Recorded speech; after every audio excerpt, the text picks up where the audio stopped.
ഏവർക്കും സ്നേഹവന്ദനം. നമ്മൾ ആദമിനെ കുറിച്ചാണല്ലോ പഠിച്ചുകൊണ്ടിരിക്കുന്നത്. ഇസ്ലാമിലെ ആദം അല്ല ബൈബിളിലെ ആദം എന്നുള്ളത് നമ്മൾ ചിന്തിക്കുകയുണ്ടായി. അതിൻ്റെ കാരണം പ്രാണികമായി ഹദീസ് പരമായിട്ട് നോക്കിക്കഴിഞ്ഞാൽ 90 അടി ഉയരമുള്ള ആദമിനെ കുറിച്ചാണ് അവിടെ പറഞ്ഞിരിക്കുന്നത്. ആദമിനെ അള്ളാഹു സൃഷ്ടിച്ചത് ഭൂമിയിലല്ല സ്വർഗത്തിലാണ് എന്നവരുടെ ഹദീസിൽ പറയുന്നു. അപ്പോൾ അങ്ങനെയുള്ള ഒരു ആദമിനെ കുറിച്ചല്ല ബൈബിളിൽ പഠിപ്പിക്കുന്നത്. ബൈബിളിൽ വളരെ കൃത്യമായ ആദ്യ മനുഷ്യനായിരിക്കുന്ന ആദമിനെ ഭൂമിയിൽ നിന്ന് സൃഷ്ടിച്ചു എന്നുള്ളതാണ് നമ്മൾ മനസ്സിലാക്കുന്നത്. ദൈവവചനത്തിൽ അങ്ങനെയാണ് പറഞ്ഞിരിക്കുന്നത്. ഈ ആദമിന് ദൈവം കൊടുത്തിട്ടുള്ള ചില പ്രത്യേക ഉത്തരവാദിത്തങ്ങളെക്കുറിച്ചാണ് ഇന്ന് ചിന്തിക്കുന്നത്. ഖുറാനിൽ ആ കാര്യങ്ങൾ കംപ്ലീറ്റ് ആയിട്ട് തന്നെ മിസ് ചെയ്യുന്നുണ്ടെന്ന് മാത്രമല്ല, ആദമിനെ ഖുറാനിൽ പറഞ്ഞിരിക്കുന്ന ആദം എന്ന് പറയുന്ന വ്യക്തി അദ്ദേഹം ഖലീഫയാക്കപ്പെട്ടു, അദ്ദേഹം ഒരു പ്രവാചകനായിരുന്നു എന്ന് കാണുന്നു. എന്നാൽ ബൈബിളിൽ പറഞ്ഞിരിക്കുന്ന ആദമാകട്ടെ അങ്ങനെയുള്ള ഒരു ആദമല്ല, സാധാരണ ഒരു മനുഷ്യനാണ്. ആദം എന്ന വാക്കിൻ്റെ അർത്ഥം തന്നെ മനുഷ്യൻ എന്നാണ്. ആദമിനെ ദൈവം സൃഷ്ടിച്ചപ്പോൾ ആണും പെണ്ണുമായി അവരെ സൃഷ്ടിച്ചു എന്ന് തിരുവചനം വളരെ കൃത്യമായിട്ട് പറയുന്നു. 1-ാം അധ്യായത്തിൻ്റെ 26-27 വാക്യങ്ങളിലും ഉൽപ്പത്തി പുസ്തകത്തിൽ 5-ാം അധ്യായത്തിൻ്റെ 1-ാം വാക്യത്തിലും അതേ വാക്യം തന്നെ നമുക്ക് കാണാൻ സാധിക്കും. എന്നാൽ ഖുറാനികമായിട്ട് നമ്മൾ ആദമിനെ സൃഷ്ടിച്ചതിൻ്റെ വിവരണങ്ങളൊക്കെ കഴിഞ്ഞ 2 എപ്പിസോഡിൽ വളരെ കൃത്യമായി അവർ പറഞ്ഞിരിക്കുന്ന വിശദമായിട്ടുള്ള ചർച്ചകളിലൂടെ നമ്മൾ മനസ്സിലാക്കാനിടയായിത്തീർന്നല്ലോ. ഇന്ന് നമ്മൾ ബൈബിളിൽ പറഞ്ഞിരിക്കുന്ന ആദമിന് ദൈവം കൊടുത്തിട്ടുള്ള ചില ടാസ്ക് അല്ലെങ്കിൽ Adams task in the garden, നമ്മൾ ഏദൻ തോട്ടത്തിൽ ആദമിന് ദൈവം കൊടുത്തിരിക്കുന്ന ഉത്തരവാദിത്തങ്ങളെക്കുറിച്ചാണ് ചിന്തിക്കാൻ പോകുന്നത്. മനുഷ്യനെ ദൈവം സൃഷ്ടിച്ചതിനെക്കുറിച്ച് പറയുമ്പോൾ 4 കാര്യങ്ങളാണ് ബൈബിളിൻ്റെ അടിസ്ഥാനത്തിൽ പറയുന്നത്. 1-ാം അധ്യായത്തിൻ്റെ 27-28 വാക്യങ്ങളിലും അതേപോലെ തന്നെ 2-ാം അധ്യായത്തിൻ്റെ 15-16 വാക്യങ്ങളിലും അത് വളരെ കൃത്യമായിട്ട് രേഖപ്പെടുത്തിയിട്ടുണ്ട്. 4 കാര്യങ്ങൾ. അതിലൊന്ന്, എന്തിനാണ് മനുഷ്യനെ ദൈവം സൃഷ്ടിച്ചതെന്ന ചോദ്യത്തിൻ്റെ ഉത്തരമാണ് മനുഷ്യന് പെറ്റു പെരുകുവാൻ എന്ന് പറഞ്ഞാൽ കുടുംബ ജീവിതം നയിക്കുവാനായിട്ട് ദൈവം മനുഷ്യനെ സൃഷ്ടിച്ചു, ഭാര്യ-ഭർത്തൃ ബന്ധത്തിലേക്ക് കടക്കുവാൻ. അപ്പോൾ ആ ഭാര്യ-ഭർത്തൃ ബന്ധം എന്ന് പറയുമ്പോൾ വളരെ സ്പെസിഫിക്കായിട്ട് ബൈബിൾ പഠിപ്പിക്കുന്ന ഒരു കാര്യമുണ്ട്. ഏക ഭാര്യ-ഭർത്തൃ ബന്ധം എന്ന് പറഞ്ഞാൽ ഒരു പുരുഷന് ഒരു സ്ത്രീ, ഒരു സ്ത്രീക്ക് ഒരു പുരുഷൻ. അതാണ് ദൈവത്തിൻ്റെ പ്രമാണം. കാരണം ദൈവം മനുഷ്യനെ സൃഷ്ടിച്ചു എന്ന് പറഞ്ഞപ്പോൾ ഞാൻ വളരെ സ്പെസിഫിക്കായിട്ട് പറയുകയുണ്ടായി. സ്ത്രീയും പുരുഷനുമായി അവരെ സൃഷ്ടിച്ചു. എന്നിട്ട് ദൈവം സ്ത്രീയെ പുരുഷനിൽ നിന്ന് വേർപിരിച്ചു. അവൻ്റെ സന്നിധിയിൽ അവൾ എത്തിയപ്പോൾ അല്ലെങ്കിൽ അവളെ കാണാൻ കഴിഞ്ഞ സമയത്ത് എബ്രായ ഭാഷയിലുള്ള മനോഹരമായൊരു പാട്ടാണ് 2-ാം അധ്യായത്തിൽ അതിൻ്റെ 18-ാം വാക്യത്തിൽ മുതൽ നമ്മൾ താഴോട്ട് വായിക്കുമ്പോൾ വളരെ കൃത്യമായിട്ട് കാണുന്ന 28-ാം വാക്യത്തിൽ ഒരു മനോഹരമായ പാട്ട് കാണാം. എന്താ പാട്ടെന്നറിയണ്ടേ? ഇവളിപ്പോൾ എൻ്റെ അസ്ഥിയിൽ നിന്ന് അസ്ഥിയും മാംസത്തിൽ നിന്ന് മാംസവുമാകുന്നു, ഇവളെ നരനിൽ നിന്ന് എടുത്തിരിക്കാൽ നാരി എന്ന് പേരാകും. അതൊരു പാട്ടാണ്. അത് പാടിയത് ആദമാണ്. ആദമിൻ്റെ അസ്ഥിയിൽ നിന്ന് അസ്ഥിയും മാംസത്തിൽ നിന്ന് മാംസവും എന്ന് പറയുമ്പോൾ ഒരു സ്ത്രീ മാത്രമാണ് ദൈവം ഒരു പുരുഷന് അനുവദിച്ചിരിക്കുന്നത്. അവൻ്റെ ജീവിതായുഷ്കാലത്തിൽ അവൻ ജീവനോടെ ഇരിക്കുമ്പോൾ അവളും ജീവനോടെ ഇരിക്കുമ്പോൾ ഏക ഭാര്യ-ഭർത്തൃ ബന്ധം, അതാണ് ദൈവം അനുവദിച്ചിട്ടുള്ള ദാമ്പത്യ ജീവിതം. അതിനപ്പുറത്തേക്ക് ഒന്നിൽ കൂടുതലുള്ള വൈവാഹിക ജീവിതത്തിലേക്കോ അതിൽ കൂടുതലായിട്ട് ഭാര്യമാരെ എടുക്കുകയൊക്കെ ചെയ്യുമ്പോൾ, ഭാര്യ ജീവിച്ചിരിക്കുമ്പോൾ വേറെ സ്ത്രീകളെ ഒക്കെ സ്വീകരിക്കുകയൊക്കെ ചെയ്യുന്നത് അത് ദൈവികമല്ലെങ്കിൽ പിന്നെ ആരിൽ നിന്നാണത് വരുന്നതെന്നുള്ളത് നിങ്ങൾ ഊഹിച്ചാൽ മതി. അപ്പോൾ ആരായിരുന്നാലും ശരി, അത് എത്ര വലിയ പ്രവാചകനായിരുന്നാലും എത്ര ചെറിയ പ്രവാചകനായിരുന്നാലും ദൈവത്തിൻ്റെ പ്രമാണം എന്ന് പറയുന്നത് ഒരു സ്ത്രീക്ക് ഒരു പുരുഷൻ, ഒരു പുരുഷൻ ഒരു സ്ത്രീ എന്ന് തന്നെയാണ്. അപ്പം കുടുംബ ജീവിതത്തിന് വേണ്ടിയിട്ടാണ് ദൈവം വളരെ കൃത്യമായിട്ട് മനുഷ്യനെ സൃഷ്ടിച്ചതെന്ന് നമ്മൾ തിരുവചനത്തിൻ്റെ അടിസ്ഥാനത്തിൽ വായിക്കുന്നു. അത് ഞാൻ ആ വാക്യം നിങ്ങൾക്ക് വേണ്ടി ഒന്ന് വായിക്കാം. 27-ഉം 28-ഉം വാക്യങ്ങളാണ് ഉൽപ്പത്തി പുസ്തകം, അതായത് തനാക്കിലെ ആദ്യത്തെ പുസ്തകം ഉൽപ്പത്തി പുസ്തകമാണ്. അതിലെ 1-ാം അധ്യായത്തിൽ നിന്നാണ് വായിക്കുന്നത് 27-28 വാക്യങ്ങൾ. So God created man in his own image, in the image of God created he him, male and female created he them. And God blessed them, and God said unto them, be fruitful and multiply and replenish the earth and subdue it, and have dominion over the fish of the sea and over the fowl of the air and over every living thing that moveth upon the earth. വളരെ സ്പെസിഫിക്കായിട്ട് ദൈവം മനുഷ്യർക്ക് കൊടുക്കുന്ന 2 പ്രധാനപ്പെട്ട നിർദ്ദേശങ്ങൾ അനുഗ്രഹത്തോടുകൂടെ, അത് ദൈവം അവരെ അനുഗ്രഹിച്ചു എന്ന് പറഞ്ഞിട്ടാണ്. ഒന്ന് കുടുംബജീവിതം, 2, സകലത്തിൻ്റെ മേലും അധികാരമുള്ളവരാകാൻ ദൈവം മനുഷ്യനെ സൃഷ്ടിച്ചു. സകല പ്രപഞ്ചത്തിൻ്റെ മേലും അധികാരമുള്ള. ഞാൻ മുൻപൊരു വീഡിയോയിൽ പറഞ്ഞത് നിങ്ങൾ ശ്രദ്ധിച്ചു കാണും. 8-ാമത്തെ സങ്കീർത്തനത്തിൽ ദൈവമേ നീ മനുഷ്യനെ ഓർക്കുവാൻ എന്ത്, മനുഷ്യപുത്രന്മാരെ ഓർക്കേണ്ടതിന് അവൻ എന്തുമാത്രം, നീ അവനെ ദൈവത്തെക്കാൾ അല്പം മാത്രം താഴ്ത്തി തേജസ്സും ബഹുമാനവും അവനെ അണിയിച്ചിരിക്കുന്നു എന്ന് നമ്മൾ വായിക്കുമ്പോൾ മനുഷ്യന് ദൈവം കൊടുത്തിട്ടുള്ള ഏറ്റവും മനോഹരമായിട്ടുള്ള വിശേഷപ്പെട്ടതായിട്ടുള്ള അധികാരങ്ങളെയാണ് അവിടെ രേഖപ്പെടുത്തിയിരിക്കുന്നത്. അപ്പം ദൈവം എന്നെയും നിങ്ങളെയൊക്കെ സൃഷ്ടിച്ചത് ദൈവത്തിൻ്റെ സ്വരൂപത്തിലും സാദൃശ്യത്തിലുമാണ്. ആ പാർട്ട് ഖുറാനിൽ കംപ്ലീറ്റ് ആയിട്ട് ആദമിനെ കുറിച്ച് പറയുമ്പോൾ മിസ് ചെയ്യുന്നുണ്ട്. അങ്ങനൊരു ദൈവ സ്വരൂപവും സാദൃശ്യവും മനുഷ്യന് ഉള്ളതായിട്ടോ അല്ലെങ്കിൽ അതിനെക്കുറിച്ചൊരു അറിവുള്ളതായിട്ടോ ഖുറാനിൽ രേഖപ്പെടുത്തിയിട്ടുള്ള. കാരണം അത് ദൈവത്തിൽ നിന്ന്, സത്യദൈവത്തിൽ നിന്ന് വന്നിട്ടുള്ളതായിരുന്നെങ്കിൽ അത് ആ വിധത്തിൽ രേഖപ്പെടുത്തുമായിരുന്നു. ബൈബിൾ എഴുതിയിരിക്കുന്ന അല്ലെങ്കിൽ ബൈബിളിലെ പ്രവാചകന്മാരെ അയച്ചവനായ ദൈവമാണ് അന്ത്യപ്രവാചകനായിരുന്ന മുഹമ്മദ് നബി സല്ലല്ലാഹു അലൈഹി വസല്ലമയെ അയച്ചിരുന്നെങ്കിൽ തീർച്ചയായിട്ടും ഈ കാര്യങ്ങൾ ഒരിക്കലും മിസ് ചെയ്യത്തില്ലായിരുന്നു.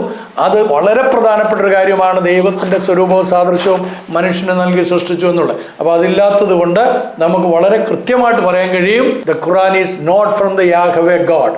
യഹോവയാം ദൈവത്തിൽ നിന്നുള്ള അല്ല. അതേപോലെ തന്നെ മോസസ് എഴുതുന്നതാണല്ലോ പഞ്ചഗ്രന്ഥങ്ങൾ. ആദ്യത്തെ തനാക്ക് എന്ന് പറയുന്ന പുസ്തകത്തിലെ ആദ്യത്തെ തോറ എന്ന് പറയുന്നത്. അപ്പോൾ ആ തോറയുടെയും അത് കഴിഞ്ഞിട്ട് ഇഞ്ചീലിൽ നമ്മൾ പറഞ്ഞല്ലോ, ഇഞ്ചീലിൽ ആദം ഹവ്വായെക്കുറിച്ചൊക്കെ വളരെ കൃത്യമായിട്ട് പറയുന്നത് ആ ഇഞ്ചീലിൻ്റെ ഉപജ്ഞാതാവിൽ നിന്നല്ല ഖുറാൻ വന്നിരിക്കുന്നത് എന്ന് നമുക്ക് വളരെ കൃത്യമായിട്ട് പറയാൻ സാധിക്കും. അപ്പം രണ്ടാമത്തെ ഉദ്ദേശം എന്ന് പറയുന്നത് സകലത്തിന് മേലും അധികാരമുണ്ട്. 3-ാമത്തെ ഉദ്ദേശത്തെക്കുറിച്ച് 2-ാം അധ്യായം ഉൽപ്പത്തി പുസ്തകം 2-ാം അധ്യായത്തിൻ്റെ 15-ാം വാക്യത്തിൽ നമ്മൾ ഇങ്ങനെയാണ് വായിക്കുന്നത്, and the Lord God took the man and put him into the garden of Eden to dress it and keep it. അവിടെ 2 കാര്യങ്ങൾ വീണ്ടും പറയുന്നു. അപ്പോൾ ആദ്യം ഞാൻ പറഞ്ഞു മനുഷ്യനെ ദൈവം സൃഷ്ടിച്ചത് തലമുറകൾ ഉൽപ്പാദിപ്പിക്കപ്പെടുവാൻ, അഥവാ കുടുംബജീവൻ നയിച്ച് തലമുറകൾ ഉണ്ടാകുവാനായിട്ട്. 2-ാമത് ഞാൻ പറഞ്ഞത് മനുഷ്യനെ ദൈവം സൃഷ്ടിച്ച സകലത്തിന് മേലും അധികാരമുണ്ടാകാനായിട്ട്. 3-ാമത് സകലത്തെ പരിപാലിക്കാനായിട്ട്. സകലത്തെ പരിപാലിക്കുക, സൂക്ഷിക്കുക, പ്രപഞ്ചത്തെ സൂക്ഷിക്കുക, പ്രപഞ്ചത്തെ നശിപ്പിക്കാതിരിക്കുക. കാരണം ഇത് ദൈവത്തിൻ്റെ സൃഷ്ടിയാണ്. ഈ സൃഷ്ടിയെ നമ്മൾ അതിക്രമിച്ച് യാതൊരു വിധത്തിലുള്ള അതിക്രമം ചെയ്ത് നശിപ്പിക്കാൻ പാടില്ല. നമ്മുടെ ജീവിതത്തെ നശിപ്പിക്കാൻ പാടില്ല, കുടുംബത്തെ നശിപ്പിക്കാൻ പാടില്ല, സമൂഹത്തെ നശിപ്പിക്കാൻ പാടില്ല. എല്ലാവരെയും സംരക്ഷിക്കാനുള്ള ഉത്തരവാദിത്വം എല്ലാവർക്കുമുണ്ട്. അപ്പോൾ സംരക്ഷണം നൽകുവാൻ വേണ്ടിയിട്ട് സകലത്തെയും പരിപാലിക്കാൻ. 4-ാമത്തത് മനുഷ്യൻ വേല ചെയ്യുവാനായിട്ട്, മാൻ ഹാസ് ടു വർക്ക്, മനുഷ്യൻ പ്രവർത്തിക്കണമെന്നുള്ളതായിരുന്നു ദൈവം മനുഷ്യനെ സൃഷ്ടിച്ചതിൻ്റെ ഉദ്ദേശം. അപ്പോൾ ഈ 4 കാര്യങ്ങൾക്ക് വേണ്ടിയിട്ടാണ് ദൈവം മനുഷ്യനെ സൃഷ്ടിച്ചതെന്ന് ഉൽപ്പത്തി പുസ്തകത്തിൽ പറഞ്ഞിരിക്കുന്നു. മനസ്സിലായല്ലോ?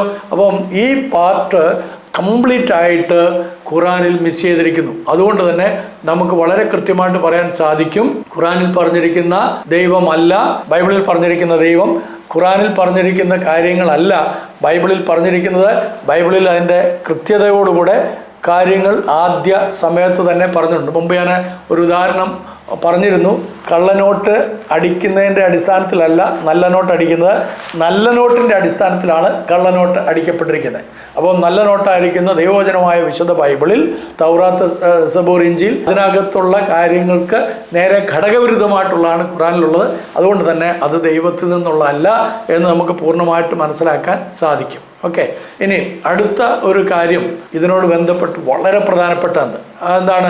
ആദിമ മനുഷ്യന്റെ വീഴ്ചയെ കുറിക്കുന്ന കാര്യമാണ്. ഖുറാനിൽ മനുഷ്യന്റെ വീഴ്ചയെക്കുറിച്ച് പറയുന്നുണ്ട്. പക്ഷേ ആ വീഴ്ച കനി ഭക്ഷിച്ചതിന് ശേഷം സ്വർഗത്തിൽ നിന്നുള്ള വീഴ്ചയായിട്ടാണ് പറയുന്നത്. സ്വർഗത്തിൽ നിന്ന് വീണിരിക്കുന്നത് വേദപുസ്തകത്തിന്റെ അടിസ്ഥാനത്തിൽ, ബൈബിളിന്റെ അടിസ്ഥാനത്തിൽ മനുഷ്യനല്ല, പിന്നെ ആരാണ്? ലൂസിഫറാണ്. ലൂസിഫറിന്റെ വീഴ്ചയാണ് സ്വർഗത്തിൽ നിന്ന് ഉണ്ടായിരിക്കുന്നത്. അതിനെക്കുറിച്ച് പിന്നീട് ഞാനൊരു വീഡിയോ കൃത്യമായിട്ട് വിവരിച്ച് പറയുമ്പോൾ നിങ്ങൾക്ക് കൂടുതൽ മനസ്സിലാകും. അപ്പോൾ ഇവിടെ ഞാൻ പറഞ്ഞല്ലോ, ഭൂമിയിൽ നിന്നാണ് ആദമിനെ ഉരുവാക്കിയത്. അവർ ഏദൻ തോട്ടത്തിൽ കൂട്ടിക്കൊണ്ടുപോയി വേല ചെയ്യുവാൻ കൊണ്ട് ദൈവം ആക്കി. അതിനെ കാവൽ ചെയ്യുവാൻ പ്രപഞ്ചത്തിൻ്റെ സകല അധികാരവും ദൈവം അവർക്ക് കൊടുത്തു. മാനുഷികമായ രീതിയിൽ അവർക്ക് ചെയ്യാനുള്ള ഉത്തരവാദിത്തങ്ങളെ ദൈവം കൽപ്പിച്ചാക്കി. പക്ഷേ മനുഷ്യൻ ദൈവത്തിൻ്റെ വാക്കിനേക്കാളും ഇബിലീസിൻ്റെ, സൈത്താന്റെ വാക്ക് വിശ്വസിക്കുവാൻ ഇടയായി. എന്തായിരുന്നു സൈത്താൻ പറഞ്ഞത്? ഖുറാനിൽ പറയുന്നത് സൈത്താൻ അവരുടെ 2 പേരുടെയും ചെവിയിൽ മന്ത്രിച്ചു എന്നാണ്. എന്നാൽ ബൈബിളിൽ അങ്ങനെയല്ല പറയുന്നത്. ബൈബിളിൽ വളരെ കൃത്യമായിട്ട് പാപത്തെക്കുറിച്ച് പറയുന്നത് ദൈവം ഉണ്ടാക്കിയ എല്ലാ മൃഗങ്ങളെക്കാളും, മൃഗജാതികളെക്കാളും, ഇഴജന്തുക്കളെക്കാളും പാമ്പ് കൗശലമേറിയതായിരുന്നു. അവൻ വന്ന് സ്ത്രീയോടാണ് സംസാരിക്കുന്നത്. എന്താണ് ചോദിക്കുന്നത്? ദൈവം നിങ്ങളോട് വാസ്തവമായിട്ട് ഈ വൃക്ഷത്തിന്റെ ഫലങ്ങളൊന്നും തിന്നരുതെന്ന് പറഞ്ഞിട്ടുണ്ടോ എന്ന് ചോദിക്കുമ്പോൾ സ്ത്രീ പറഞ്ഞു, ഇത് തൊടുപോലും ചെയ്യരുതെന്ന് പറഞ്ഞു. അപ്പോൾ അവള് അതിക്രമിച്ചാണ് പറയുന്നത്, അല്ലെങ്കിൽ കൂടുതലായിട്ട് എക്സാജറേറ്റ് ചെയ്ത് പറഞ്ഞു. Exaggeration is equal to sin. പാപത്തിന് തുല്യമാണ് എക്സാജറേഷൻ എന്ന് പറയുന്നത്. ഹവ്വ ആ കാര്യങ്ങൾ പറഞ്ഞപ്പോൾ പാമ്പ് പറയുകയാണ്, അഥവാ സൈത്താൻ, ഇബ്ലീസ് പറയുകയാണ്, നിങ്ങൾ മരിക്കയില്ല നിശ്ചയം, നിങ്ങൾ ദൈവത്തെ പോലെയാകും. അപ്പോൾ ദൈവത്തെ അവിശ്വസിക്കുകയും സൈത്താനെ അഥവാ ഇബ്ലീസിനെ വിശ്വസിക്കുകയും ചെയ്തു. ആര്? ഹവ്വ. അതിന്റെ ഫലമായിട്ട് ഹവ്വ പഴം പറിച്ച് തിന്നുകയും തൻ്റെ ഭർത്താവായ ആദമിന് കൊടുക്കുകയും ചെയ്തു. തൽഫലമായിട്ട് ഇരുവരും നഗ്നരാകുന്നു എന്നവർക്ക് ബോധ്യമാകുകയും അങ്ങനെ ദൈവ സാന്നിധ്യത്തിൽ നിന്ന് അവർ മറഞ്ഞിരിക്കുവാനായിട്ട് ആഗ്രഹിക്കുകയും ചെയ്തു. പക്ഷേ കർത്താവ് അവരുടെ അടുക്കിലേക്ക് വന്ന് അവരെ വിളിക്കുന്നതായിട്ട് കാണുന്നു. അവരെ വിളിക്കുക മാത്രമല്ല, അവിടെ വെച്ചാണ് ദൈവത്തിൻ്റെ ആദ്യത്തെ ഉടമ്പടി നടക്കുന്നത്. ഉടമ്പടി. അപ്പം മനുഷ്യൻ്റെ വീഴ്ച, ആ വീഴ്ചയുടെ ഭാഗമായിട്ട് ദൈവം അവരെ പുറത്താക്കി കളയുക മാത്രമല്ല, അവർക്കൊരു വാഗ്ദത്തം കൊടുക്കുന്നതിനെ കുറിച്ച് വിശുദ്ധ ബൈബിളിൽ പറയുന്നു. Whereas the Quran we will not see all such affairs. ഈ വിധത്തിലുള്ള കാര്യങ്ങളെ നമുക്ക് ഖുറാനിൽ കാണാൻ കഴിയുകയില്ല. മനസ്സിലാകുന്നുണ്ടല്ലോ? അപ്പം ഖുറാനിൽ പറഞ്ഞിരിക്കുന്ന സംഭവങ്ങൾ പല ഭാഗത്തായിട്ടാണ് പറഞ്ഞിരിക്കുന്നത്. ഒന്നാമത് ഞാൻ പറഞ്ഞല്ലോ, ഈ ഒന്നാമത് Muslims do not know where paradise is. Paradise എവിടെയാണെന്നുള്ളത് അവർക്ക് അറിഞ്ഞുകൂടാ. അവരാകെ കൺഫ്യൂസ്ഡ് ആണ്. അവരെ പാരഡൈസിന് ഏദൻ തോട്ടമാണോ സ്വർഗമാണോ എന്നൊക്കെ ആകെ കൺഫ്യൂഷനിലാണ്. നിങ്ങൾ സൂറ അൽ ബഖറ 35 അതുപോലെ 7-19, 20, 120 വായിക്കുമ്പോൾ നിങ്ങൾക്ക് മനസ്സിലാക്കാനായിട്ട് സാധിക്കും. മനസ്സിലായില്ലേ? മാത്രമല്ല, ആദമിനെയും ഹവ്വായെയും ഏദൻ തോട്ടത്തിലാക്കിയതിനെ കുറിച്ച് യാതൊരു വിവരണവും ഖുറാനിൽ നമുക്ക് കാണാൻ കഴിയുന്നില്ല. അവിടെ പറഞ്ഞിരിക്കുന്നത് ദിസ് ട്രീ എന്നാണ്. ഒൺലി ദിസ് ട്രീ എന്ന് മാത്രമേ പറഞ്ഞിട്ടുള്ളൂ. അല്ലാതെ നന്മ തിന്മകളുടെ വൃക്ഷത്തിൻ്റെ അറിവിൻ്റെ വൃക്ഷഫലത്തെക്കുറിച്ച് ഖുറാനിൽ വിവരിക്കുന്നില്ല. മാത്രവുമല്ല, അവരോട് ഇത് ഭക്ഷിക്കുന്ന നാളിൽ നിങ്ങൾ മരിക്കുമെന്നുള്ള ആ പണിഷ്മെൻറ്റ് കൊടുക്കുന്നതായിട്ട്, ഡിസൊബീഡിയൻസിന് പകരമായിട്ടുള്ള കോൺസിക്വൻസസ് മരണമായിരിക്കുമെന്നുള്ളത് അവരോട്ടിട്ട് പറയുന്നുമില്ല. എന്നാൽ ബൈബിളിലാകട്ടെ വളരെ സ്പെസിഫിക് ആയിട്ട് ആ കാര്യം പറയുന്നു. ഞാൻ എന്തിനാ ഈ 2-3 ക്ലാസ്സുകൾ എടുത്ത് ഇത് നിങ്ങളോട് പറയുന്നത് വെച്ച് കഴിഞ്ഞാൽ, ഇത് വളരെ പ്രധാനപ്പെട്ട ഒരു വിഷയമാണ്. ഖുറാനും ബൈബിളും തമ്മിലുള്ള കാതലായ വ്യത്യാസം ആരംഭിക്കുന്ന, അടിസ്ഥാനപരമായ വ്യത്യാസം ആരംഭിക്കുന്ന എവിടെയാണ്? കാരണം അവരെ സംബന്ധിച്ചിടത്തോളം പാപം എന്ന് പറയുന്നത് ചെറിയ പാപവും വലിയ പാപവും എന്ന് പറയുന്ന 2 പാപങ്ങൾ. അത് നിങ്ങളോട് ഇപ്പോൾ പറയാൻ സാധ്യമല്ല. അങ്ങനത്തെ കാര്യങ്ങളാണത്. എന്നാൽ ബൈബിളിൽ പറഞ്ഞിരിക്കുന്ന പാപം എന്ന് പറയുന്നത് sin is a grave matter. അത് നമ്മൾ മറന്നുപോകരുത്. മരണത്തിനുള്ള ഒരു കാരണമായി തീരുന്ന ഒരു കാര്യമാണ്. അത് നിസ്സാരമായിട്ട് ദൈവത്തിന് കാണാൻ കഴിയുന്നതല്ല. പാപത്തെ ദൈവം വളരെ കർക്കശമായി തന്നെ ട്രീറ്റ് ചെയ്യുന്നുണ്ട്. എന്നാൽ ഖുറാനിൽ അങ്ങനെ അല്ല. അപ്പം അവിടെയാണ് അടിസ്ഥാനപരമായ വ്യത്യാസം ആരംഭിക്കുന്നത്. പാപം ചെയ്യുന്ന ദേഹി മരിക്കും. അത് ദൈവത്തിൻ്റെ പ്രമാണമാണ്. അപ്പോൾ ആ മരണത്തിന് മനുഷ്യൻ വിധിക്കപ്പെട്ടു. ഇവിടെ എൻ്റെ സുഹൃത്തായിരിക്കുന്ന MM അക്ബർ സാഹിബ് പലപ്പോഴും ചോദിച്ചിട്ടുള്ള ഒരു ചോദ്യമുണ്ട്. പല സ്റ്റേജുകളിലും അദ്ദേഹം ഡിബേറ്റിൻ്റെ മധ്യത്തിലൊക്കെ ചോദിച്ച ചോദ്യം എങ്ങനെയാണ്? അള്ളാഹു പറഞ്ഞു നിങ്ങൾ മരിക്കുമെന്ന്. അള്ളാഹു അല്ല പറഞ്ഞിട്ടുള്ളത്, യഹോവയാം ദൈവമാണ്. അപ്പോൾ മരിക്കുമെന്ന് പറഞ്ഞു, എന്നിട്ട് മരിച്ചില്ലല്ലോ. അപ്പോൾ ബൈബിളിൽ പറഞ്ഞ ദൈവം പറഞ്ഞിട്ട് പോലും മരിച്ചില്ലല്ലോ. എന്താണ് മരണം എന്നുള്ളത് അദ്ദേഹത്തിന് അറിയാത്തതുകൊണ്ടാണ്. അദ്ദേഹം കാണുന്നത് മുഴുവനും ഈ മോർട്ടൽ ലൈഫ്, ഇമ്മോർട്ടൽ ലൈഫ്, ഇങ്ങനെ 2 കാര്യങ്ങൾ മാത്രമാണ്. അപ്പോൾ ഈ മോർട്ടൽ ലൈഫ് എന്ന് പറഞ്ഞു കഴിഞ്ഞാൽ ഈ ദേഹത്തിൻ്റെ ഒരു മരണത്തെക്കുറിച്ചാണ് അദ്ദേഹം ചിന്തിക്കുന്നത്. അങ്ങനെയല്ല. മരണം എന്ന വാക്കിന് സെപ്പറേഷൻ എന്നാണ് അർത്ഥം. സെപ്പറേഷൻ, വേർപാട്, വേർപെട്ടു പോവുക. ദൈവം സ്പെസിഫിക്കായിട്ട് അവരോട് പറഞ്ഞു, നിങ്ങൾ ആ വൃക്ഷത്തിൻ്റെ ഫലം തിന്നുന്ന നാളിൽ, നന്മ തിന്മകളുടെ വൃക്ഷത്തിൻ്റെ ഫലം തിന്നുന്ന നാളിൽ മരിക്കും. എന്താണ് മരിക്കും എന്ന് പറഞ്ഞത്? വേർപെടും. എന്ത് വേർപെടും? ദൈവത്തിൻ്റെ സ്വരൂപവും സാദൃശ്യവും വേർപെടും. അത് സംഭവിക്കുക തന്നെ ചെയ്തു. അതുകൊണ്ടാണ് അവർ ഇരുവരും നഗ്നരാണെന്നുള്ള ബോധ്യമുണ്ടാകുകയും അവർ ദൈവത്തിൽ നിന്ന് ഒളിച്ചിരിക്കാൻ ശ്രമിക്കുകയും ചെയ്തത്. എന്തൊക്കെയാണ് നഷ്ടമായത്? ദൈവത്തിൻ്റെ സ്വരൂപവും സാദൃശ്യമായിരുന്ന ചിന്തയിലെ ജ്ഞാനം, ഹൃദയത്തിലെ വിശുദ്ധി, പ്രവൃത്തിയിലെ നീതി, ഇത് മൂന്നും അവർക്ക് അന്യമായി, ഇത് മൂന്നും അവർക്ക് നഷ്ടമായി, ഇത് മൂന്നും മരിച്ചു. അവരിൽ നിന്നത് സെപ്പറേറ്റ് ചെയ്യപ്പെട്ടു. അതുകൊണ്ട് അവരും ദൈവവും തമ്മിൽ ശത്രുതയുണ്ടായി.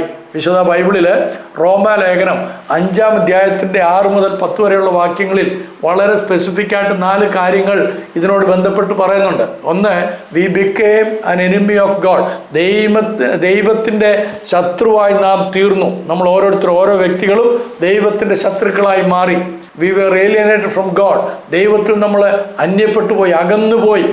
പാപം ചെയ്യുന്നതേക്ക് മരിക്കുമെന്നുള്ള ദൈവത്തിൻ്റെ പ്രമാണപ്രകാരം മനുഷ്യൻ ദൈവത്തോട് മത്സരിക്കുകയും ദൈവത്തിൽ നിന്ന് അകന്ന് അവൻ്റെ ശത്രുവായി തീരുകയും ചെയ്തു. We became the enemy of God. അപ്പം ദൈവത്തിൻ്റെ ശത്രുവായി തീർന്ന നമ്മളെ അതിൽ നിന്ന് വിടുവിക്കാൻ തക്കവണ്ണം ദൈവം തന്നെ ഏദൻ തോട്ടത്തിൽ വെച്ച് ഒരു വലിയ വാഗ്ദത്തം, ഒരു പ്രോമിസ് തരുന്നു. ആ പ്രോമിസ് ഖുറാനിലില്ല. അതാണ് ഖുറാനും ബൈബിളും തമ്മിലുള്ള ഏറ്റവും പ്രധാനപ്പെട്ട, ഏറ്റവും അടിസ്ഥാനമായിട്ടുള്ള വ്യത്യാസം. എന്തുകൊണ്ടാണ്? പാപം ചെയ്യുന്നതേക്ക് മരിക്കുമെന്നുള്ള ദൈവത്തിൻ്റെ പ്രമാണം, ആ പ്രമാണത്തിൻ്റെ അടിസ്ഥാനത്തിൽ രക്ഷപ്പെടുത്താനായിട്ട് ഒരു രക്ഷകൻ വരുമെന്നുള്ള വാഗ്ദത്തം, ഇത് രണ്ടും ദൈവം കൃത്യമായി സംസാരിക്കുന്നത് ആദം ഹവ്വ ദമ്പതികളോടാണ്. അത് സംസാരിക്കാത്തിടത്തോളം കാലം ഖുറാനിൽ ഒരു രക്ഷകനെ കുറിച്ചുള്ള ചിന്ത ഉണ്ടാകുകയില്ല. ഇവിടെയാണ് നിച്ച് ഓഫ് ട്രൂത്തിൻ്റെ ഹംസ എന്ന് പറയുന്ന സഹോദരൻ നമ്മുടെ ജിൻഡോയുമായിട്ട് നടത്തിയ സംവാദം, ഈ അടുത്ത സമയത്ത് നടത്തിയ സംവാദത്തിൽ വളരെ ഒരു തെറ്റായ രൂപം അവർ സംസാരിച്ചത്. എന്താണത്? അവർ പറഞ്ഞു, ഹംസയും കൂട്ടരും സംസാരിച്ചത് എന്താണെന്ന് വെച്ച് കഴിഞ്ഞാൽ പ്രമാണങ്ങളിലൂടെ രക്ഷപ്പെടാൻ കഴിയും. നിങ്ങളൊരു കാര്യം മനസ്സിലാക്കണം, ആദിമ മനുഷ്യനായ ആദം മുതൽ എല്ലാ മനുഷ്യനും പാപം ചെയ്ത് ദൈവ തേജസ് ഇല്ലാത്തവരായി തീർന്നു. ഒരു വ്യത്യാസവുമില്ല. എല്ലാവരും പാപം ചെയ്ത് ദൈവ തേജസ് ഇല്ലാത്തവരായി തീർന്നു. ഇങ്ങനെ ദൈവ തേജസ് ഇല്ലാത്തവരായി തീർന്ന മനുഷ്യരായ ഏത് പ്രമാണം കൊണ്ടുവന്നാലും ആ പ്രമാണങ്ങൾ ഒന്നും തന്നെ മനുഷ്യന്റെ രക്ഷയ്ക്ക് നിദാനമല്ല, കാരണമല്ല. അതുകൊണ്ട് മനുഷ്യൻ രക്ഷപ്പെടുകയില്ല. കാരണം പാപം ചെയ്തിരിക്കുന്ന മനുഷ്യൻ കൊണ്ടുവരുന്ന പ്രമാണങ്ങൾ, അവൻ ഏത് വലിയ പ്രവാചകനോ ഏത് ചെറിയ പ്രവാചകനാണെങ്കിലും ആ പ്രവാചകനെല്ലാം പാപികളാണ്. ഒരു വ്യത്യാസവും ഇല്ല. ഞാനൊരു ചെറിയ ഉദാഹരണം പറയാം. കർത്താവായ യേശു ക്രിസ്തു വളരെ കൃത്യമായിട്ട് വ്യഭിചാരത്തെക്കുറിച്ച് ഒരു നല്ല ഉദാഹരണം പറഞ്ഞു. എന്താണ്? സ്ത്രീയെ മോഹിക്കേണ്ടതിന് അവളെ നോക്കുന്നവനൊക്കെയും അവളോട് വ്യഭിചാരം ചെയ്തു. വ്യഭിചാരം എന്ന് പറയുന്നത് പാപമാണോ? അപ്പം പാപം എല്ലാ മനുഷ്യരിലും ഉണ്ട്. അപ്പൊ ഈ പാപമുള്ള മനുഷ്യൻ, മോക്ഷം തേടുന്ന, പാപത്തിൽ നിന്നുള്ള മോചനം തേടുന്ന മനുഷ്യൻ കൊണ്ടുവരുന്ന വിധികളും ചട്ടങ്ങളും ന്യായപ്രമാണങ്ങളും, ലോസ്, അവർ കൊണ്ടുവരുന്ന ന്യായങ്ങളെല്ലാം തന്നെ, ചട്ടങ്ങളും എല്ലാം തന്നെ പാപമുള്ളതാണ്. അതുകൊണ്ടാണ് മോശയുടെ ന്യായപ്രമാണം മനുഷ്യനെ രക്ഷിക്കാൻ പര്യാപ്തമായിരുന്നില്ല എന്ന് തിരുവചനം വളരെ കൃത്യമായിട്ട് പറയുന്നത്. ആ ചട്ടങ്ങളെയും പ്രമാണങ്ങളെയും ഒക്കെ പരിഹരിച്ച് അതിൻ്റെ ആ ചട്ടങ്ങളിലും പ്രമാണങ്ങളിലും എഴുതിയിരുന്നത് വരുവാനുള്ള രക്ഷകനെ കുറിച്ചാണ്. ആ രക്ഷകന്റെ വരവിനെക്കുറിച്ചുള്ള പ്രമാണങ്ങളെല്ലാം പൂർത്തീകരിച്ചുകൊണ്ട് ആ രക്ഷകൻ മനുഷ്യവർഗത്തെ വീണ്ടെടുക്കുവാൻ, രക്ഷിക്കാനുള്ള കാര്യങ്ങളെല്ലാം പൂർത്തീകരിക്കുന്നതിനെ കുറിച്ച് എഴുതിയിരുന്നതാണ് യേശു ക്രിസ്തു പൂർത്തീകരിച്ചത്.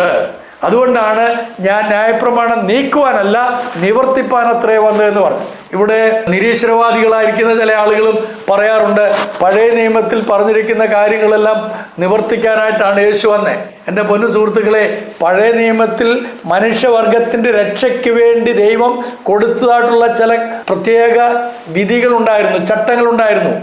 എന്തിനു വേണ്ടിയിട്ട്? യാഗങ്ങൾക്ക് വേണ്ടിയിട്ട്, മനുഷ്യന്റെ പാപപരിഹാരത്തിന് വേണ്ടിയുള്ള യാഗങ്ങൾ. അതിൻ്റെ പൂർത്തീകരണമായിരുന്നു യേശു ക്രിസ്തുവിൻ്റെ ക്രൂശിലെ മരണം കൊണ്ടും യേശുവിൻ്റെ ഉയർത്തെഴുന്നേൽപ്പ് കൊണ്ട് സാധിച്ചത്. അത് പൂർത്തീകരിക്കാനായിട്ടാണ് കർത്താവ് വന്നത്. അത് പൂർത്തീകരിക്കുക തന്നെ ചെയ്തു. അത് പൂർത്തീകരിച്ചു. അപ്പോൾ നിങ്ങൾ ഈ തിരുവചനത്തെ കോട്ടിമാറ്റാൻ അവിടുന്ന് ഇവിടുന്നൊക്കെ ചെറിപ്പിക്ക് ചെയ്യുമ്പോൾ ഉണ്ടാകുന്ന പ്രോബ്ലംസാണ്. അതെൻ്റെ സുഹൃത്ത് എം അക്ബർ സാഹിബിനും പലപ്പോഴും അത് പറ്റിയിട്ടുണ്ട്. അദ്ദേഹം ഈ ബൈബിൾ കൃത്യമായിട്ട് വായിക്കാതെ, അല്ലെങ്കിൽ ബൈബിൾ ശരിയായിട്ട് മനസ്സിലാക്കാതെ തന്നെ ആരൊക്കെയോ പറഞ്ഞ അറിവിൽ, പ്രത്യേകിച്ച് മരിച്ചുപോയതായിട്ടുള്ള അഹമ്മദ് ഡിഡാഡ് സാഹിബൊക്കെ പറഞ്ഞിട്ടുള്ള കാര്യങ്ങളെ കേട്ടിട്ട് വന്ന് നിന്ന് വാചാലമായിട്ടൊക്കെ സംസാരിക്കും. കേൾക്കുന്ന ആളുകൾ വിചാരിക്കും ഇതെല്ലാം ശരിയാണെന്ന്. അദ്ദേഹം പറയുന്ന ഓരോ വങ്കത്തരങ്ങളും എടുത്തു പറഞ്ഞു കഴിഞ്ഞാൽ മാസങ്ങളെടുക്കും. അതുപോലത്തെ വങ്കത്തരങ്ങളാണ് അദ്ദേഹത്തിൻ്റെ വീഡിയോ. ഇന്ന് യൂട്യൂബിൽ കിടപ്പുണ്ട്, അതൊക്കെ നിങ്ങൾ നോക്കിയാൽ കാണാം. ഞാൻ ചിലതെങ്കിലും നിങ്ങളുടെ മുമ്പാകെ അത് അവതരിപ്പിക്കുന്നതായിരിക്കും. അപ്പോൾ ഇത്ര വങ്കത്തരങ്ങൾ പറയുന്നത് എന്തുകൊണ്ടാണെന്ന് വെച്ച് കഴിഞ്ഞാൽ ബൈബിളിനെ സംബന്ധിയായിട്ടുള്ള കാര്യങ്ങൾ അറിയാത്തതുകൊണ്ടാണ്. ബൈബിളിനെ അക്ബർ സാഹിബും കൂട്ടരും ഒക്കെ വിശകലനം ചെയ്യുന്ന ഖുറാന്റെ വെളിച്ചത്തിലാണ്. അവിടെയാണ് തെറ്റ്. ഞാൻ പറഞ്ഞല്ലോ, ഖുറാൻ ഈ ബൈബിളിന്റെ പിന്തുടർച്ചയല്ല. അത് നിങ്ങൾ ആദ്യം മനസ്സിലാക്കണം. ബൈബിളുമായിട്ട് ഖുറാൻ യാതൊരു ബന്ധവുമില്ല. ഖുറാന് ബൈബിളുമായിട്ട് ബന്ധമുണ്ട്. ഖുറാൻ നിലനിൽക്കണമെങ്കിൽ ബൈബിൾ ആവശ്യമാണ്. കാരണം ബൈബിളിലെ കഥാപാത്രങ്ങളെ എന്ന പോലെ തോന്നിപ്പിക്കുന്ന പോലത്തെ കഥാപാത്രങ്ങളാണ് ഇവിടേക്ക് എടുത്തിരിക്കുന്നത്. ഡ്യൂപ്ലിക്കേറ്റ്സ് ആണെന്ന് മാത്രം. ഓരോന്ന് നമ്മൾ ചിന്തിക്കുമ്പോൾ നിങ്ങൾക്ക് മനസ്സിലാകും. അപ്പോൾ ആദമിൻ്റെ കാര്യം ഞാൻ പറഞ്ഞല്ലോ ഉദാഹരണത്തിന്. അപ്പോൾ ആദം എന്ന് പറയുന്ന കഥാപാത്രത്തെ എടുത്തിട്ട് അതൊരു കടങ്കഥയായിട്ട്, എന്താ പറയുക, ഒരു അമ്മൂമ്മ കഥയായിട്ടാണ് അവതരിപ്പിച്ചിരിക്കുന്നത്. നിങ്ങളൊന്ന് ആലോചിച്ച് നോക്കിയേ. 90 അടി ഉയരമുണ്ടായിരുന്നു ആദമിനെന്നൊക്കെ പറഞ്ഞു കഴിഞ്ഞാൽ അത് പറയുന്ന ആളുടെ ബുദ്ധിയും കേൾക്കുന്ന ആളുടെ ബുദ്ധിയും എങ്ങനെയാണ്? നിങ്ങളൊന്ന് ആലോചിച്ച് നോക്കി. അത് ആരാ പറഞ്ഞിരിക്കുന്നത്? ഖുറാന്റെ ആധികാരികമായിട്ടുള്ള ഹദീസിൽ പറഞ്ഞിരിക്കുകയാണ്. ഇസ്ലാമിന്റെ ആധികാരിക ഹദീസിൽ സഹീഹ് ബുഖാരി. ഇന്നലെ കഴിഞ്ഞ പ്രാവശ്യത്തെ വീഡിയോയിൽ ഞാൻ ആ കാര്യങ്ങളൊക്കെ പറഞ്ഞു, നിങ്ങളത് കേട്ടിട്ടുണ്ടാവുമല്ലോ, കേൾക്കണോ അല്ലെങ്കിൽ. അപ്പം ഇങ്ങനത്തെ ഒരുപാട് ഈ അമ്മൂമ്മ കഥകൾ പറഞ്ഞിട്ട് അത് ബൈബിളിൽ നിന്നുള്ളതാണ് അല്ലെങ്കിൽ ഇതാണ് ശരി എന്ന് വിശ്വസിക്കുന്ന ആളുകൾ നിങ്ങളെ എന്താണ് ഞങ്ങൾ വിളിക്കേണ്ടതെന്ന് അറിഞ്ഞുകൂടാ. അപ്പം നിങ്ങളോട് തന്നെ നിങ്ങൾ ചോദിക്കുക, നിങ്ങൾ വിശ്വസിക്കുന്ന കാര്യങ്ങൾ ശരിയാണ്? അപ്പം വളരെ കൃത്യമായിട്ട് ഉൽപ്പത്തി പുസ്തകത്തിൽ മനുഷ്യൻ്റെ വീഴ്ച, ആ വീഴ്ചയോടൊപ്പം തന്നെ മനുഷ്യന് ദൈവം കൊടുക്കുന്ന വാഗ്ദത്തം. എന്തിൻ്റെ വാഗ്ദത്തം? വീണ്ടെടുപ്പിൻ്റെ വാഗ്ദത്തം. വീണ്ടെടുക്കുവാൻ വരുന്ന മശിഹായെക്കുറിച്ചുള്ള വാഗ്ദത്തം. ആ ഒരു കാര്യത്തിൽ എനിക്ക് ഖുറാനോട് വളരെ നന്ദിയുണ്ട്. എന്താണെന്നറിയാമോ? അൽ മസിഹ് എന്നാണ് യേശുവിന് ഉപയോഗിച്ചിരിക്കുന്ന ആ ഒരു പദം. ദ മസിഹ, ദ മസിഹ, അൽ മസിഹ, അല്ലാത്ത അല്ലുസ എന്നൊക്കെ പറയുന്ന പോലെ അൽ മസിഹ. അത് ദൈവങ്ങൾക്ക് മാത്രമേ അൽ എന്നുള്ളത് നിങ്ങൾ ഉപയോഗിക്കുകയുള്ളൂ. അല്ലാഹു എന്ന് പറയുന്നത്, ദ ഗോഡ് എന്ന് പറയുന്നത് അന്നത്തെ അവിടുത്തെ ഒരു 360 ദേവീ ദേവന്മാരിൽ ഒരു ദേവനായിരുന്ന ലാത്ത മനാത്ത ഉസ എന്ന് പറയുന്നതായ ദേവിമാരുടെ പിതാവായിരുന്ന ഒരു ഗോഡായിരുന്നല്ലോ നമുക്കറിയാവുന്ന പോലെ അള്ളാഹു. ഖുറൈശി ഗോത്രത്തിൻ്റെ കുലദൈവമായിരുന്നു അള്ളാഹു. അപ്പോൾ ആ അള്ളാഹുവിനെ വിശേഷിപ്പിക്കുന്ന പോലെ തന്നെ യേശുവിൻ്റെ പേര് പറയുമ്പോൾ അൽ മസി എന്നാണ് പറഞ്ഞിരിക്കുന്നത്. അപ്പോൾ അത് കാണിക്കുന്നതാണ് യേശു സാധാരണ വ്യക്തിയല്ല, സാധാരണ പ്രവാചകനല്ല എന്ന് നിങ്ങളുടെ ഖുറാൻ തന്നെ പറയുന്നു. മാത്രമല്ല ഈ മശിഹ ഇപ്പോൾ എവിടെയാണ്? മശിഹായിരിക്കുന്ന യേശു ക്രിസ്തു എവിടെയാണ്? ഖുറാനികമായിട്ട് സ്വർഗത്തിലാണ്. യേശു സ്വർഗത്തിൽ നിന്ന് ഇറങ്ങി വന്നു. യേശു സ്വർഗത്തിലാണ് നിങ്ങൾ വിശ്വസിക്കുന്നു. ഞങ്ങളും അത് വിശ്വസിക്കുന്നുണ്ട്. പക്ഷേ യേശു മരിച്ചു, അടക്കം ചെയ്യപ്പെട്ടു, 3-ാം ദിവസം ഉയർത്തെഴുന്നേറ്റ് 40 ദിവസം തൻ്റെ ശിഷ്യന്മാർക്ക് പ്രത്യക്ഷനായി ദൈവരാജ്യത്തെക്കുറിച്ചുള്ള എല്ലാ കാര്യങ്ങളും വരെ പഠിപ്പിച്ചതിന് ശേഷമാണ് സ്വർഗത്തിലേക്ക് പോയതെന്ന് ഞങ്ങൾ വിശ്വസിക്കുന്നു. കാരണം ബൈബിൾ അങ്ങനെ വളരെ സ്പഷ്ടമായിട്ട് കൃത്യമായിട്ട് എഴുതിയിട്ടുണ്ട്. നിങ്ങൾക്ക് സംശയം ഉണ്ടെങ്കിൽ പുതിയ നിയമം വായിച്ചു കഴിഞ്ഞാൽ, ഇഞ്ചിയിൽ വായിച്ചു കഴിഞ്ഞാൽ അതിനകത്ത് കാണാൻ സാധിക്കും. അപ്പോൾ നിങ്ങൾ ചെയ്യേണ്ടുന്ന ഒരു കാര്യം ഞാൻ മുമ്പ് പറഞ്ഞിട്ടുള്ളത് പോലെ 6666 ആയത്തുകളിൽ 423 ആയത്തുകൾ ആയിഷ ബീവിയുടെ മൃഗം തിന്നതിന് ശേഷം ബാക്കിയുള്ള ആയത്തുകൾ മാത്രം വായിച്ച് ഇത് ബൈബിളിൽ പറഞ്ഞിരിക്കുന്ന കാര്യങ്ങളാണ് എന്ന് തെറ്റിദ്ധരിക്കരുത്. അത് തെറ്റിദ്ധരിക്കരുത്. ബൈബിൾ പഠിക്കണമെന്നുണ്ടെങ്കിൽ ബൈബിൾ വായിക്കണം. ബൈബിളിലെ സത്യങ്ങൾ അറിയണമെങ്കിൽ ബൈബിൾ മാത്രമാണ് പരിഹാരം.